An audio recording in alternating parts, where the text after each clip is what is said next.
Hey guys, subscribe for daily content, and if you're shopping for gear, make sure you check out the description for the newest items at some of the very best online retailers. There's also links for some of the items that I personally recommend. Thanks! What's going on YouTube? Metal Complex here, and today I've got another short little unboxing video to share with you guys. This time, something from Tri-State. He messaged me on Instagram and said, I have something you definitely have to check out. No spoilers. That was literally all of the information, and then this box showed up. So I believe him. Whatever it is probably pretty interesting. Thank you so much to Tri-State. Check out his channel if you have not. I don't know why you would, but subscribe to Tri-State. His channel is awesome. Thanks to my patrons for supporting me. What do we have here? I usually don't, save the, just because of the intrigue here, I kind of like left the box and everything intact, but I'm realizing, of course, the reason that I stopped doing that is because it takes extra time to open it up. But we do, of course, have, wasn't that bad. We have the pouch right there, and then we have almost certainly a note. Yes, let's find out what we have. A handwritten, hey, old timer, enjoy my package is literally how this started.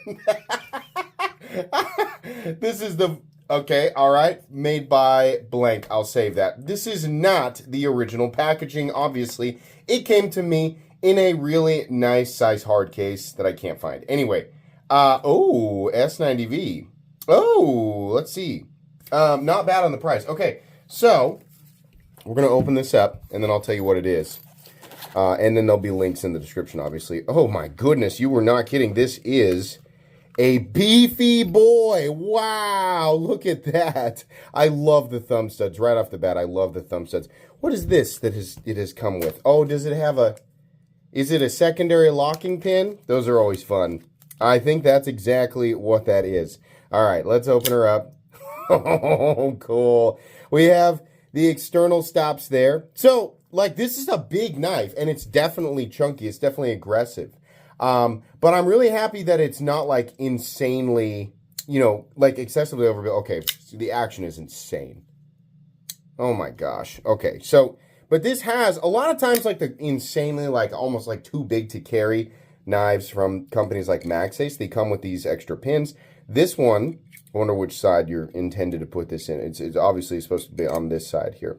This one comes with an extra pin that you can use to keep the blade locked out. So if the frame lock were to, for some reason, disengage, this is interesting. It has almost no play when the frame lock is not engaged. A lot of people ask me about that. Like, the pin thing, shouldn't it make the knife indestructible since the pin takes over? And so it's actually, the pin is contacting, obviously, and then you have the stop pin. So you have 2 points of contact there, and then the third point of contact is the frame lock. In every case that I have ever experienced, the frame lock is still in contact, right? Because, and here's how I know that, when I move the frame lock out of the way and go to move the blade, there's slight movement. When you let the frame lock go back into place, there's no movement. So it's still there. So the frame lock is still absorbing some of that impact. Presumably, if you're going to have to engage this, you're probably going to, go into stupid mode. You're going to go into caveman mode and start banging things around. But anyways, really nice looking blade. Not quite, I don't know if we call that a Warncliffe. Sheep's foot, something like that, something similar. Sorry, doorbell. But anyways, I don't know if we'd call this a sheep's foot or whatever. Sorry, you know what I should be doing is telling you. This is the Vortex Model 1 made by Tuya knife. Here's the cool thing. I honestly would assume that this would be approaching, if not over, like 300. There's a lot of cool stuff here, including the little tritium slot in the backspacer is neat. I love the LBS. I love that. And the black-coated lock bar insert there. I think that's super cool. Same with the black hardware. Now, I kind of want the backspacer to also be black.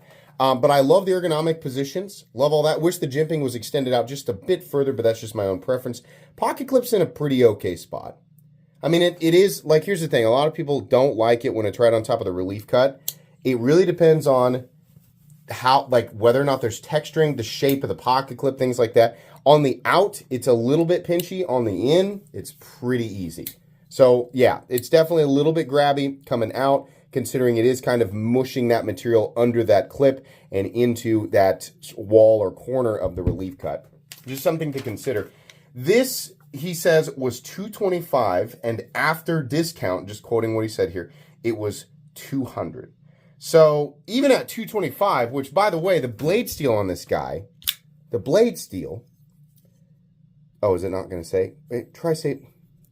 Is there mustache hair in this? Oh no, that's not hair. No, that's just a mark from something coming in contact with the blade. What is that? What is that? Why would that mark be there? I don't know. I thought it was supposed to be a little mark from something else. I mean, I thought it was like, it doesn't make sense that it's part of the detent ball track. But anyways, I don't think it says, oh, the reverse flick on that is beautiful, by the way. It doesn't say on the blade. The blade steel's S90V. So let's back up a second. Some of the best value S90V blades on the market are from Artisan Cutlery. They tend to hit the $200 mark, right? These nothing against Artisan Cutlery. They make a great practical knife. Titanium frame lock, flat titanium, minimum milling if any, simple blade finish, simple profile, usually medium, sometimes a large knife, right? But pretty basic. Comes in right about $200. That's kind of that's kind of like where my bar is. Like when I think of value, we're talking, because listen, a lot of people are like, what about American? Well, okay, you do the exact same thing, you make it in America, and it's double the price. Like immediately, it's double the price, right? You're not going to have USA made knives. You can look at Kershaw, you can look at but they're not going to be titanium. They're not going to be S9. Like it's just not going to be an apples to apples comparison. As soon as you start making it full titanium and using steels like S90V, you jump into $400, $500, $600 bare minimum default. That's just where it goes, right? So when we're talking titanium and S90V, right, and you're talking about the $200 price point, you're looking at Chinese manufacturing. So the best of the best is going to be the companies that can offer that super precision, really, really high quality manufacturing, right? Tuya, definitely up there, definitely capable. This is huge. This is huge. Is $225 competitive? Oh my God, yeah. Like first impression. Here's the thing. I'm very familiar with Tuya. I've had plenty of reviews on this channel of knives, either direct like Tuya knives or collaborations and designed by somebody else. But Tuya manufactured knives. They do a very, very good job. I believe that's who does Jim Skelton's stuff. So the Vortex Model 1, is this an in-house design? Like that's the only logo on there.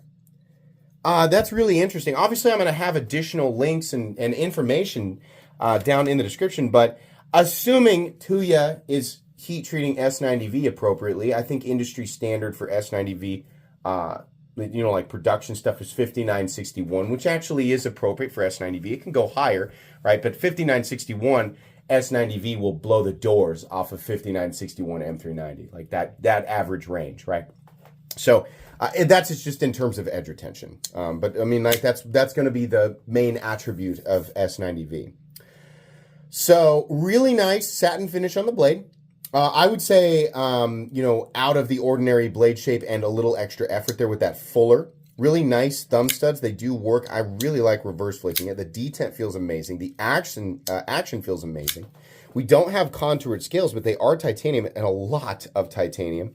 Like the lines there, like the backspacer, like the extra effort. I really like this. Kind of gives me Hinderer vibes over here, just a lot bigger. Big boy. 225? I think that's pretty amazing, honestly. Overall length, 9 inches. Blade length, 4 inches.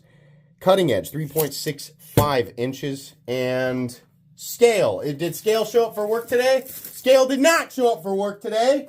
I have to have a talk with that guy. Here we go. Here he is. Asleep in the bathroom. Here we go. Literally just like describing myself as an employee. Here we go. 6.5 ounces, not bad. Actually less than I expected it to be. It must have some pretty serious internal milling. Yeah, it does. This is a cool knife.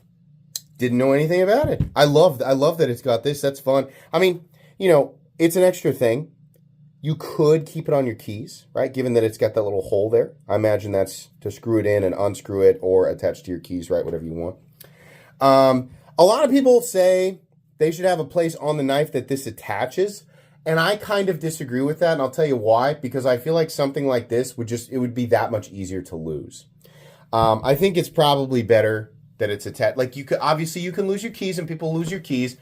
I feel like I'm more likely to lose something like that is attached to the knife, kind of like how the MagSafe Sandstorm has it screw into the knife. Those threads aren't enough to keep that in place. Like I've had that in place on the knife, like storing it and just like playing with the knife, getting it out and flipping it out, right? I found that thing kind of backs itself out. So this type of thing, if you're going to have it, if you're going to want to have it on your person all the time, probably safer on your keys than it is the knife itself. That's just my opinion. You can tell me what you think. But this is a cool knife.